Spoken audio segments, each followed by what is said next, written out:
Round one, fight. 안녕하세요. 박종원의 경제한방입니다. 최근에 기후변화와 관련해서 에너지 문제가 이게 복잡하게 연계되면서 우리를 굉장히 힘겹게 만들고 있는데요.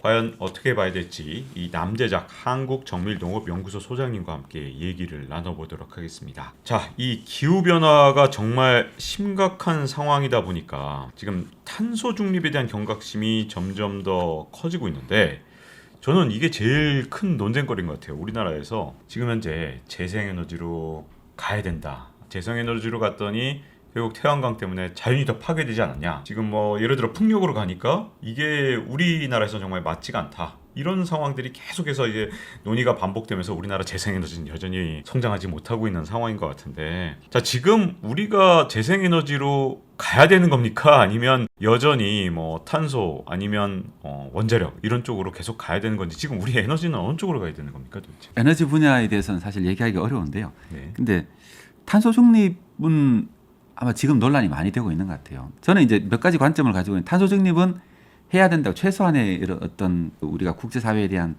뭐라 그러지, 발언권이라도 있으려면 그 정도는 해야 된다는 입장이고, 재생에너지를 해야 될 거냐 말아야 될 거냐보다는 우리가 다른 대안이 없다는 거죠. 그러니까 어떻게 잘할 수 있을 거냐는 고민을 해야 된다.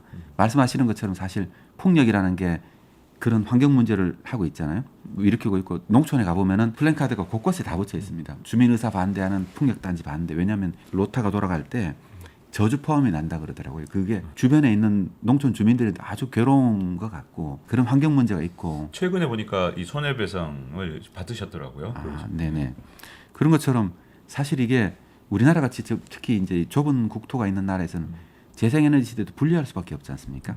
그런 것처럼 지금은 근데 어떻게든 잘할 수 있을 거냐, 어떻게 그런 문제를, 제가 연구하는 과제 중에 하나도 이런 과제거든요. 예를 들면은 지금까지는 이제 우리가 농촌의 문제부터 여러 가지 좀 복잡한 문제들이 많이 있는데, 공간 문제에 대해서 공간 계획을 어떻게 잘할 거냐. 지금까지는 우리 농촌 마을도 이제 자연불확적으로 생기다 보니까 군데군데 농촌 마을들이 다 있었잖아요. 근데 농촌 인구가 줄어들면서 보면은 우리 국토를 어떻게 다시 사용해야 될 거냐. 지금과 같은 형태로 인구가 줄어드는 상황에서 지금 같은 형태로 농촌이 유지될 수는 없다고 생각하거든요. 그럼 어떤 식으로 지속 가능하게 만드는 그런 식의, 지금까지 다른 접근 방법을 통해 가지고 우리가 가지고 있는 문제를 해결해야 되는 문제 것이지, 이걸 뭐 하느냐 마느냐의 문제는 아니라고 생각합니다. 그냥 어떻게 더 잘할 거냐, 어떻게 더 합리적으로 아니면 과학적으로 아니면 또 주변인들이 전부 다 만족할 만한 그런 솔루션을 낼 거냐는 게 좀 많이 노력해야 될 게 아닌 건가, 이런 생각을 하고 있습니다. 이 제일 답답한 것 중에 하나가, 우리나라가 석유가 사실상 뭐 조금 나왔었죠. 뭐 관련해서 천연가스 뭐 조금 나왔었는데 사실상 뭐 산유국이라고 볼 수 없는 그런 나라인데, 더 답답한 건 신재생에너지도 우리가 정말 빈국이더라고요. 자원 빈국. 왜냐하면 우리가 태양광을 생산할 만한 땅도 없고, 그런 땅값이 비싸거나 산지거나 그래서 산사태도 일으키고, 일단 풍력을 또 이용하려고 그래도 우리나라가 이렇게 얕은 바다가 많아야 거기다 이제 풍력 발전 단지를 저야 아까 말씀하신 소음 문제에서 좀 벗어날 수 있는데, 동해나 남해는 쭉 갑자기 깊어지고 서해는 갯벌이기 때문에 또 여기에 풍력 발전하기가 정말 힘들고, 근데도 신재생 에너지로 생산하라고 세계에서 자꾸만 요구하잖아요. 이 상황, 어떻게 이 어려운 상황을 우리가 이걸 넘어설 수 있을까요 도대체? 사실 이게 누구도 이게 답이라고 얘기를 못 하고 있지 않습니까? 저도 그러니까 대안적으로 예를 들면 원자력 발전소 어느 정도의 역할을 할 수밖에 없는 구조긴 한 것 같아요, 우리나라는. 근데 이것도 사실 쉬운 문제는 아니잖아요. 주민들의 반대부터. 주민들의 반대보다 제일 걱정되는 건, 이게 클린 에너지로 인정을 받으려 그러면 원자력 발전소는 방사능 폐기물 방패장, 그렇죠. 처리장이 있어야 되는데 우리나라가 고준위 폐기장이 없기 때문에, 그렇죠. 원전을 아무리 지어도 이걸 클린 에너지로 인정을 못 받으면 이걸로 생산한 걸 앞으로 수출을 유럽이나 미국으로 하기가 정말 어려워지지 않겠습니까? 그것도 방패장이 그렇죠. 없으니까. 그러니까 결론적으로 우리나라 산업, 말씀처럼 이제 그 기후변화 대응을 하고 탄소 중립으로 가다 보면은 공급망에서 재생에너지 쓴 제품만 들어갈 수 있지 않습니까? 그러다 보니까 그런 논의들이 있는 것 같아요. 말씀처럼 결국은 이제 저도 동의하는 게, 뭐 에너지 문제는 그러니까 해결할 수 있다 치지만은 원자력 발전소 가지고 예를 들어 전기의 일부분 해결할 수 있지만, 우리가 수출로 먹고 사는 나라에서 세계 공급망으로부터 제외되는 이런 문제가, 이건 또 해결 못 하니까 결론적으로 앞에 말씀드린 또 같은 말밖에 할 수 없는 게, 국토를 어떻게 효율적으로 쓸 거냐. 예를 들면은 도시 계신 분들은 사실 학교 지붕에 설치하면 학부모들이 또 반대하고 농촌 주민들 농경지에다 설치하면 또 반대를 하고 공장 단지에 설치하면은 구조물을 또 다 강화해야 되는 문제가 있어가지고 또 대부분 임대해서 쓰는 공장들이 많기 때문에 이게 또 태양광을 설치하는데 문제가 있고 사실 우리가 뭘 하려다 보면은 모든 곳에서 나름의 문제를 다 가지고 있는 것 같아요. 네. 문제는 이제 현상은 상황은 다 알았잖아요. 알았으면은 이제 적극적으로 그럼 이런 문제 있는 건 다 알았으니까 어떻게 합의를 나갈 거고 어떻게 이런 문제를 해결해 나갈 거냐. 사실 우리나라 정도의 이런 정도의 그런 리더십이 있는 나라고 이 과학기술을 가진 나라에서 이 정도의 약간 이건 사회적인 문제로 볼 수 있지 않습니까? 과학적인 기술적인 문제라기보다는 이 정도의 문제는 해결할 수 있어야 한다고 생각하고 아마 조만간 그럴 수 있지 않을까 이런 생각을 하고 있습니다. 아니면 다른 방법이 없지 않습니까? 아니면 정말 산업단지를 다 이전을 해야 되는데 외국으로. 그러니까요. 그게 네. 진짜 걱정입니다. 이렇게 되면 한국의 공장을 짓기가 정말 어려워질 것 같은데요. 네, 에너지 그렇죠. 문제 해결 안 되면. 네. 그래서 이제 신재생 에너지로 어쨌든 대대적인 네. 전환이 이루어지는 상황에서 제가 유엔 기후변화 전문가이신 남재작 박사님께 꼭 여쭤보고 싶었던 게 최근에 기후변화가 워낙 심각하다 보니 네.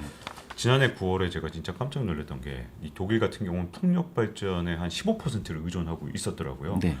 그런데 웬걸 9월 달에 바람이 안 부니까 네. 풍력 발전 단지가 다 서버린 거죠. 15%인데. 네. 그래서 독일이 이 비상 상황에 온 거고 그러다 보니 러시아한테 더 의존해서 지금 막 러시아가 우크라이나 침공해도 독일은 쩔쩔매면서 거꾸로 지금 상황이 제재를 하는 게 아니라 러시아가 역제재를 하더라고요.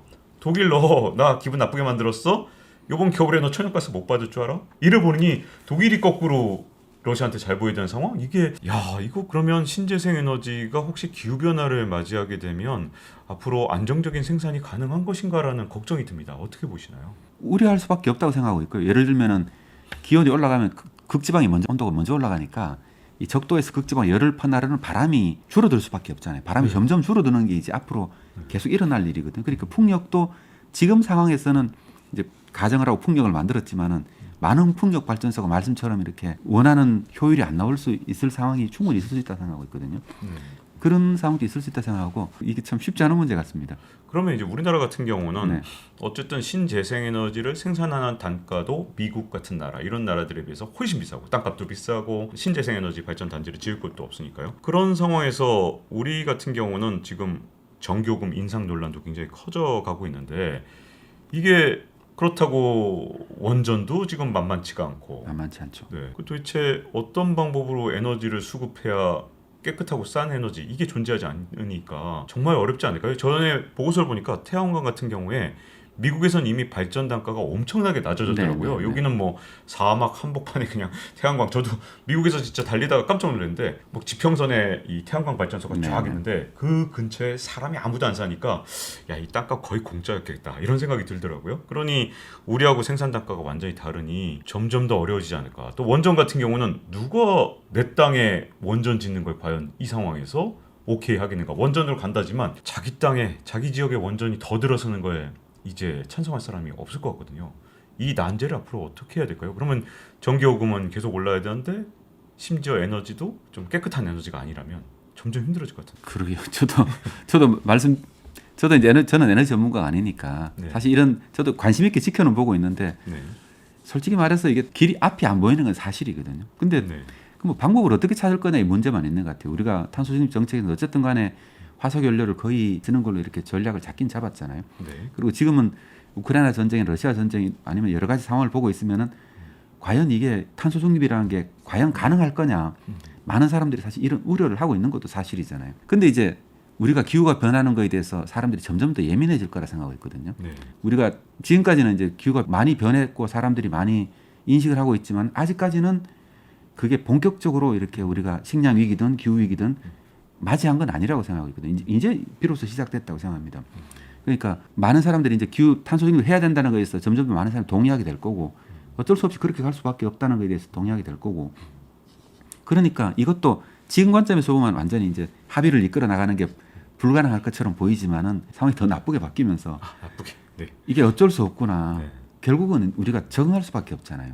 더운 여름날에 털옷을 입고 지낼 수는 없지 않습니까? 네. 결론 그런 것처럼 기후가 바뀐다는 건 사실 모든 게 다 바뀐다는 걸 의미하는 거고 에너지가 바뀌는 것도 마찬가지로 모든 산업이 다 바뀐다는 거 의미하지 않습니까? 네. 근간이 다 바뀌는 거니까요. 그러니까 문제는 우리가 앞에도 말씀드렸습니다만 그런 난제들이 있는 것 같지만 이걸 어렵다 해가지고 사실 우리가 포기할 수는 없고 네. 어떻게든 방법을 찾아야 된다 생각을 하고 있고 국토 이용 계획부터 공간 계획부터 해가지고 어떤 대타협을 좀 이뤄 나가야 되지 않을까. 좀 더 파격적인 제안을 하고 농촌을 위해서도 좀 더 파격적인 제안을 하고 이러면서 이거는 우리가 불가능하다는 거 의미하는 건 아니고 우리가 직면하고 있는 문제가 생각보다 해결하기 어려운 난제다. 엄청난 문제다.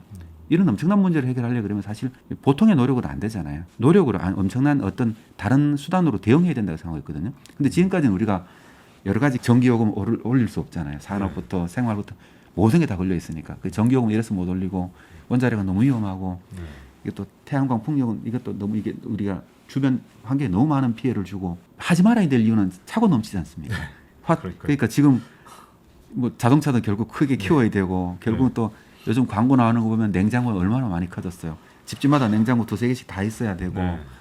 사실 이 모든 걸 다 하면서 앞에 말씀드렸듯이 이 주변에 있는 생태계라든가 우리가 같이 살고 있는 세상이잖아요. 이게요. 네. 주변에 모든 나무나 풀이나 이게 동식물들이 멀쩡하길 또 바라야 하는 거지 않습니까? 네.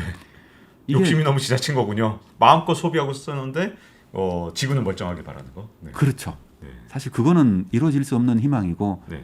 타협을 해야 된다. 네. 타협하지 않고는 사실 대책은 없다고 생각하고 있거든요. 이 저서인 이 식량 위기 대한민국 이 책에서 보니까 마이크로 그리드 이런 것들 말씀하셨더라고요. 과연 대안이 좀 될 수 있을까요? 이런 어려운 상황에서? 대안이라기보다는 사실은 이제 재생에너지가 많아지다 보면은 네. 어쩔 수 없이 가야 되는 하나의 체계가 아닐까 이런 생각은 하는 거죠. 지금은 하나의 전력망에 다 묶여 있는 상황이고, 근데 재생에너지 발전소랑 태양광 발전소라는 게 지역마다 계속 생기다 보면은 망 관리가 힘들어지고 이게 에너지 품질이 계속 떨어질 수밖에 없지 않습니까? 마이크로 그리드라는 게 정확히 어떤 건가요? 마이크로 그리드라는 게 예를 들면은 지금은 이제 하나의 망에 묶여 있거든요. 이게 우리가 쓰는 전기는 예를 들면 서해안에 있는 화력 발전소라든가 동해안에 있는 원자력 발전소 같은 전기들이 하나의 그 고압선 망을 타고 움직이고 있는 거죠. 그래서 만약에 이게 전기가 부족해지면은 블랙아웃이라고 해서 이 전국에 있는 모든 전기가 다 나가버리는 이런 시스템으로 되어 있는 걸 이게 무섭습니다. 지금 하나의 전력망이고 마이크로 그리드라는 거는 예를 들면은 지역마다 예를 들면 태양광 발전소가 많아지면 어떤 군이나 면 단위 같은 하나의 독립적인 전력망이 생긴다고 보시면 될 거고 네. 거기서 예를 들면 지역에서 있으면은 지역에서 에너지 수급 문제를 다루는 건 훨씬 쉬워질 거고 발전소가 한전 입장에서 발전소 수백 개 수천 개 발전소를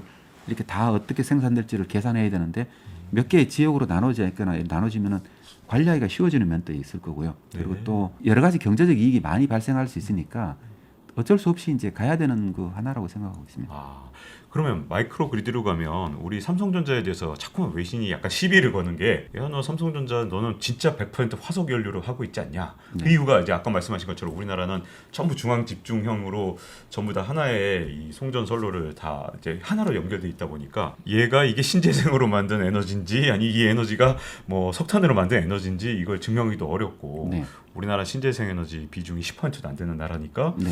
지금까지 어려웠잖아요. 만약에 마이크로 그리드로 가서 정확하게 우리가 이제 수출할 산업들이나 이런 쪽을 신재생, 우리는 이거 진짜 신재생이에요 하기도 굉장히 쉬워지지 않을까 하는 생각이 좀 드는데 어떻게 보시나요? 지금 현재로도 크게 상관은 없다고 생각을 하고 있거든요. 아. 이렇게 신재생 에너지로 생산된 전기가 예를 들면 이제 그런 발전 사업자들이 좀 많이 나오면은 그 발전 사업자들이 그걸 가상 발전소라고 얘기를 하는데 가상 발전소에서 판매한 전기를 예를 들면 어쨌든 삼성전자로 가는 별도의 전기 라인을 만들 수는 없지 않습니까? 그렇죠. 기존 라인을 타고 갈 텐데 네. 그 신재생 에너지라는 구매권이라는 걸 이렇게 구입하게 됨으로써 이제 신재생 에너지를 증명을 할 수 있을 거라 생각하고 있거든요. 아. 문제는 재생 에너지가 우리나라 대기업들이 수출 대기업들이 쓸 수 있을 만큼 충분한 양이 생산되면은 거기에 대해서 이제 가격 프리미엄을 주고 거기에 대한 인증서 같은 것들이 구매를 하게 됨으로써 간접적으로 이제 그런 발전소를 짓는 것하고 똑같은 형태가 되지 않습니까? 네. 그러니까 지금 현재는 절대량이 부족한 게 문제가 아닌가 이런 생각을 하고 있습니다. 아, 그렇군요. 자, 그리고 이 탄소 중립 같은 경우에 농업 탄소 중립 얘기도 나오더라고요. 네. 이건 어떤 거고 앞으로 어떻게 좀 세상을 바꿀까요? 농업 분야에서 탄소 배출 우리나라 전체적으로 배출하는 양은 한 에너지 포함해 3.4% 정도밖에 안 되거든요. 아, 네. 많이 크진 않습니다. 많이 크진 않는데 폐기물 분야에서 한 3%밖에 안 되니까 많이 크진 않죠. 그러니까 탄소 중립이라는 걸 얘기할 때는 사실 대기업이 굉장히 큰 역할을 하고 있거든요. 산업 부분에서 에너지를 우리나라 에너지 대부분 다 쓰고 있고 실제로도 전 세계 온실가스를 배출하는 가장 큰 주체들은 어떻게 보면은 큰 대기업들이 대부분 다 배출하고 있다고 보시면 되거든요. 그래서 그런 기업들이 중요한 역할을 하고 있고 농업계에서도 당연하게 예를 들면은 글로벌로 시각을 좀 넓히면은 농업은 어떻게 보냐 그러면은 우리나라만 봤을 때 농업이 작게 보이잖아요. 근데 우리 농업이 작다 보면 산업이 너무 큰 거죠. 우리나라는 농업에 비해서 네. 그 산업이 너무 큰 산업 국가라서 좀 상대적으로 작게 보이는 거고. 근데 이제 전 세계로 보면은 농업하고 토지 이용이라는 분야에서 5%, 5% 배출한다고 보고 있습니다.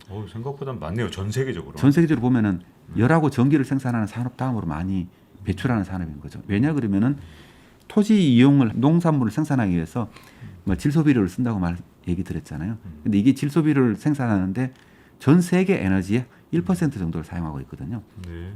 엄청난 양이죠. 네. 엄청난 양이고 그 다음에 또 토지가 말씀드린 유기물이 분해되면 이산화탄소가 나가는 거잖아요. 그렇듯이 우리가 인구가 늘어나니까 식량을 생산하려 그러면은 기존에 숲이었던 거, 나무가 있던 것을 다 이렇게 베어내고 콩을 심고 아니면 팜유를 심고 그 다음에 목장을 만들고 하지 않습니까? 이런 과정에서 숲이 흡수하던 원래는 흡수를 하고 있었는데 이게 농경지로 바뀌면서 여기가 오히려 배출원이 된 게 있잖아요. 네.